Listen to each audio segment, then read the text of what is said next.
I'd like to first start out with a quote that no great mind has ever existed without a touch of madness. This was observed from Aristotle in 300 BC.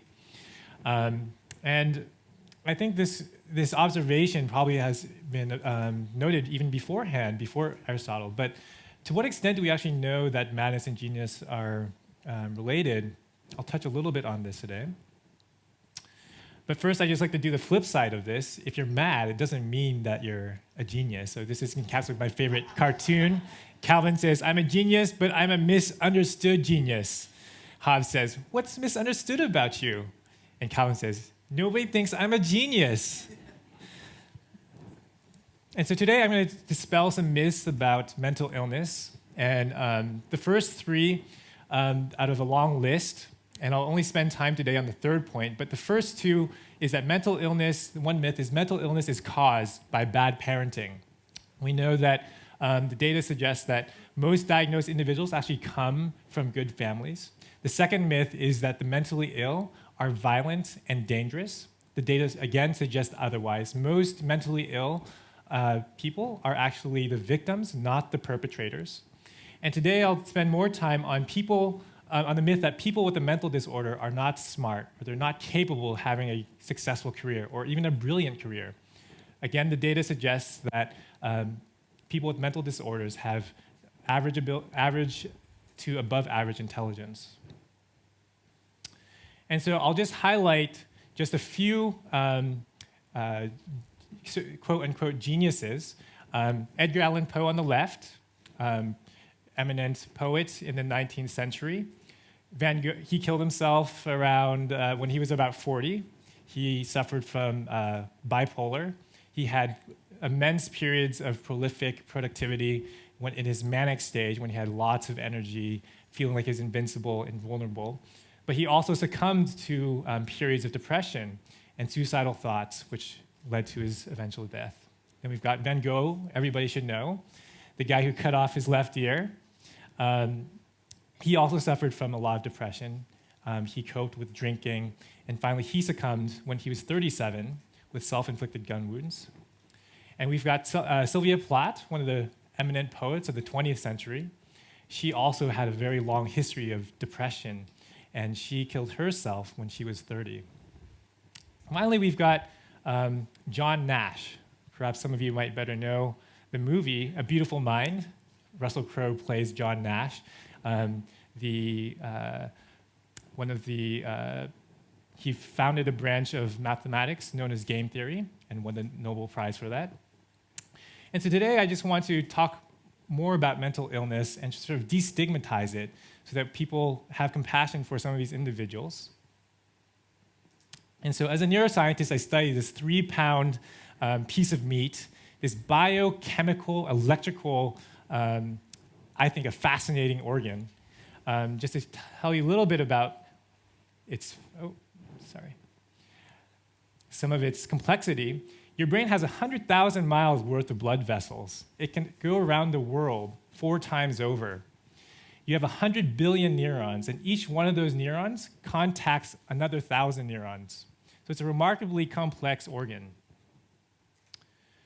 But today, I'll talk to you mainly about structural and functional deficits at the macro level, what we typically use for brain scans to look into the inside of the head. And here's a cartoon of some of the major areas of the brain. I'm not going to quiz you afterwards, but I'd just like you to focus on the cortical areas. And the reason to focus on the cortical areas is because a lot of mental illness actually stems from this area. I mean, of course, there are many other areas it impacts, but it's curious that through evolution, from invertebrates such as the lobster, and then going to fish, mice, frogs, birds, and all the way to monkeys and humans, that humans have by far the largest volume of cortices. That's indicated in orange, that piece of brain there. And this, you can consider, is the pinnacle of evolution. This is how we have our advantage over everybody else. This is how we plan ahead. This is how we carry out our plans. These are how we make decisions. This is how we make all our executive decisions. And so when we think about mental disorders such as schizophrenia, we often take for granted as normal people that our mental representations of the world are always constant. Imagine what you would be like if you were a schizophrenic patient. This is something that approximates the disorganization, some of the delusions, the hallucinations that people suffering from schizophrenia might experience. Obviously, this is just an image, but you can imagine your audio information streams, your visual audio information streams, all of these will be discombobulated. And furthermore, you might have some deficits in just able to do basic functions, just planning ahead, just having some simple working memory tasks.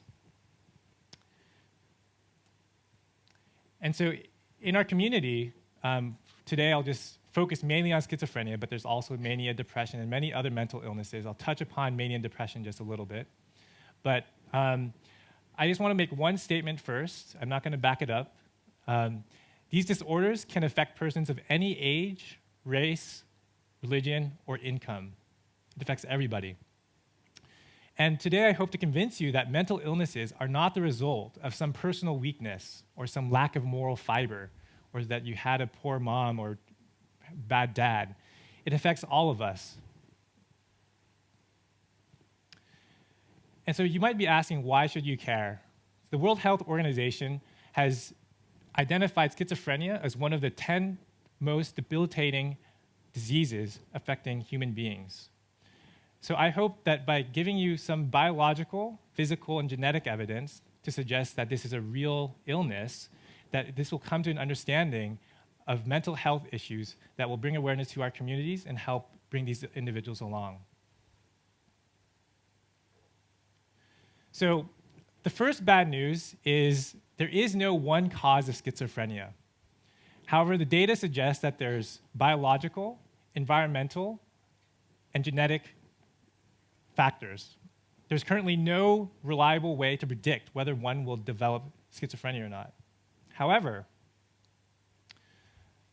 we do have some handles on neurotransmitters and neuromodulators, some hypotheses, but it's really our ability now to produce images that have identified some of the structural and functional deficits. I'll quickly go here. So one of the first things you'll notice between twins where one of them suffers from schizophrenia and the other is normal, you'll notice that the ventricles is much larger in the schizophrenic brain. There's a decrease in hippocampus. That's the brain organ that's in control of working memory. There's a decrease in overall size. And there's also an abnormal development of prefrontal cortex, which I mentioned before is in charge of all your executive functions planning.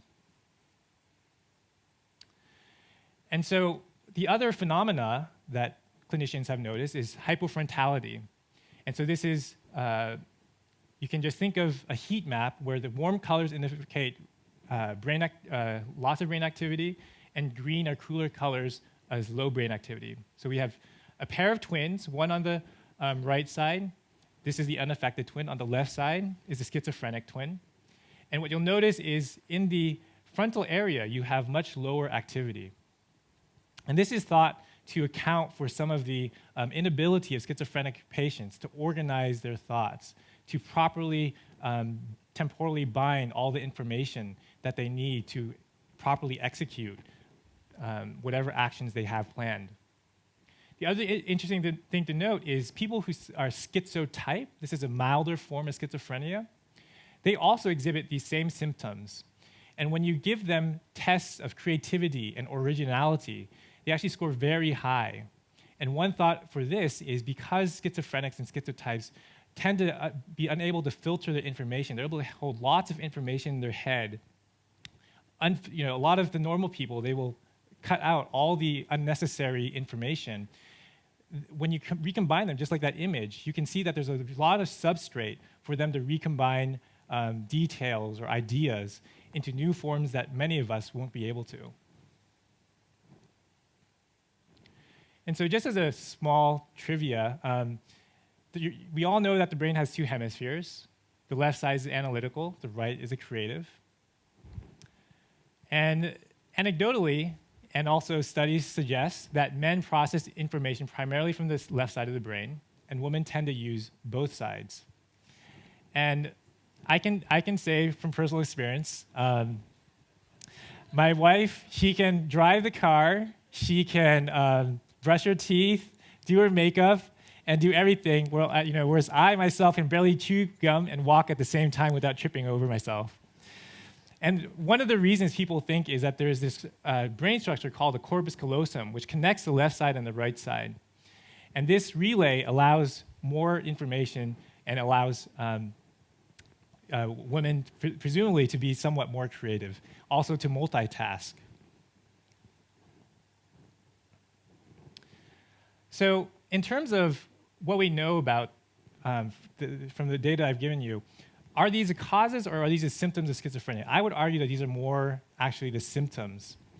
We have the hyperfrontality phenomena, the enlarged ventricles.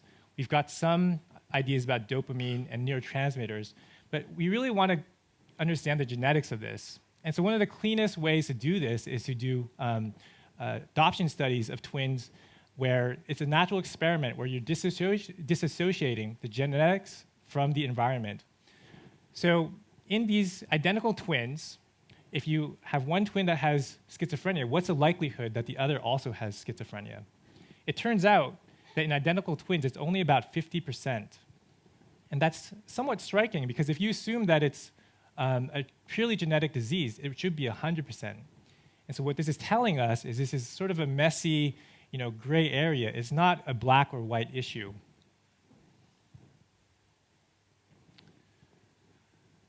And so a question that I often get is, okay, we've sequenced the genome in 2000, 2003. We now have 2 dozen genes that are susceptibility genes for schizophrenia. So why are these genes so controversial? And why is this all so complicated? I'll give you one fundamental answer. The first, that genes do not encode for psychiatric illnesses. A gene does not encode for hallucinations, delusions, panic attacks, or manic episodes. But what they do is they build the fundamental building blocks, amino acids, proteins, which then builds your cells. In the brain, these are called neurons. And these neurons then connect to each other, forming networks, brain circuits. And finally, these circuits give rise to behaviors such as perception, cognition, your moods, all your deepest thoughts. So you can imagine going from each of these different scales of organization, there are a lot of biological mechanisms that allow for robustness, that allow compensation. So it can't be just one single gene for a complex phenomena, such as mental illness.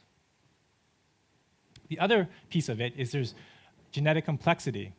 If you imagine in the white circles, these are people who are normal, and then in the red circles, you have people who have schizophrenia, and these little puzzle pieces, these indicate mutations. In these mutations, you can see that people who have 0, 1, or 2 mutations have little mutational load and they're normal. However, as you get to 3 to 4 mutations, that's when these genes interact, and this is what can tip you into the threshold, in addition to environmental triggers, to get you into the regime of schizophrenia. And so I'll quickly go over some, we have 2 dozen genes. I won't go over all of them. We have these susceptibility genes. We also now know that there are some environmental insults from infection, nutrition, environmental chemicals. And we know that each of these processes will interact, and this can cause gene impairments. This will also cause, when you have changes in gene expression, you'll have changes in neurochemical and metabolic changes. Once you have these kind of changes, you change the network activity of your circuits. Once you have these changes in network activity, you have changes in brain activity, and this could, in principle, lead to mental illness. So I'd like to give you 2 pieces of data about gene-environmental interactions. Here is data from Science, the Science magazine, one of the eminent journals for scientists. And this is a rather simple study looking at the genetic background of people with different forms of serotonin. So there's a short form and a long form. You can inherit a short and a long form from your mom and your dad. So there's 3 possibilities, 3 genetic backgrounds: short, short, short, long, and long, long. And what you find is if you ask the people the number of stressful events over 10 years, And what qualifies as a stressful event is the loss of a loved one, a spouse, sibling, parent, or a loss of a job. As you go from 0 to 1 to 2 to 3 to 4, from 0 to 2, you see relatively little differences between the genetic backgrounds. But as you get to 4, you start seeing this contrast and the probability that one of these individuals becomes depressed. In this case, it's the short form. Another gene-environment interaction is the incidences of schizophrenia due to cannabis use during teenage years. So this might be of interest to both teenagers and parents here in the audience. In blue are the boring people like me, the non-users, and then you've got the green cannabis users, and you've got the 3 different backgrounds. Again, it doesn't really matter whether it's just met, val-met, and val-val. And what you'll see is only in the genetic background where you have val-val, there's about a 5-fold increase in the incidence of developing schizophrenia if you've used marijuana during your teenage years. And so there are 2 things you can think about this. If you're a parent, you might want to get your kid genotyped and sit them down and say, hey, here's the data. But if you're a kid and you happen to be met, you're like, hey, mom, it doesn't really matter. I can smoke all the weed I want. It doesn't really matter. So I hope through these very short vignettes, I've showed you that mental illness is not, something due to just your own lack of moral character or your upbringing, that there's a real physical, biological basis to it. It's something akin to asthma, diabetes, or heart disease, where, for example, in diabetes or heart disease, cholesterol is an indicator for heart attack, but it doesn't predict necessarily a heart attack. In the same way, we have these susceptibility genes now that help us understand what your risk factors are. But still, it seems like a lot of society still believes that a person who's mentally ill still needs to have their own willpower, that they have to be able to pull themselves out of it. So the way I think about this is it's like telling a person who has amputated legs to run across the room. This is equivalent for a person with a mental health issue that they have a broken brain, as indicated by this cartoon. So hopefully today, there are treatments out there with the right combination of medications and or therapy. We know that we can help alleviate a lot of the symptoms. We can't cure schizophrenia. We don't have any cures for mental illnesses yet. But I'm very hopeful with the science that we're coming out with today that in the next decade or 2, we shall have some cures. I'd like to end with just saying that 1 in 5 people will be diagnosed with a mental health problem this year. These individuals will come from all walks of life, and that my main concern today is that there's this information so that you can share it with your family and friends, so that when your own brother or sister or your friend is suffering from one of these mental illnesses, you can learn to recognize some of these symptoms. You can diagnose with bioinformatics technology now to help people get the treatment that they need, and that they can seek the outcomes that will benefit their life, and they can have a happy, productive, and successful life. And so that's what I'll leave you with today. Thank you.